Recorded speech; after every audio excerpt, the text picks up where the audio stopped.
C ভাষায় কিছু expression দেওয়া আছে। এই এক্সপ্রেশনটা আনসার কি হতে পারে? আমাদের সি প্রোগ্রামিং এ এই ধরনেরও কিছু প্রশ্ন আছে। তো আমরা এই প্রশ্নটা একটু দেখি। এখানে বলা হয়েছে এক্স পাও, পাও অর্থ হচ্ছে পাওয়ার, অর্থাৎ পাও নামের একটা ফাংশন, লাইব্রেরি ফাংশন প্রোগ্রামিং এর মধ্যে ব্যবহার করা হয়। আমরা যখন ধারার প্রোগ্রাম করব ওইখানেও আমরা এই পাও ফাংশনটা ব্যবহার করতে পারি। অর্থাৎ আমাদের যে আই স্কয়ার দেওয়া থাকে এখানে আমরা লিখতে পারি পাও আই কমা 2।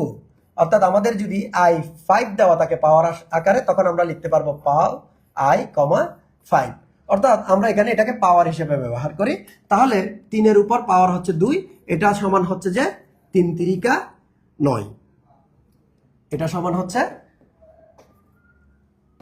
এটা সমান হলো 9 প্লাস, এবং আমি বলছিলাম এটা হচ্ছে মোট, অর্থাৎ এটা দ্বারা ভাগশেষ প্রকাশ করে।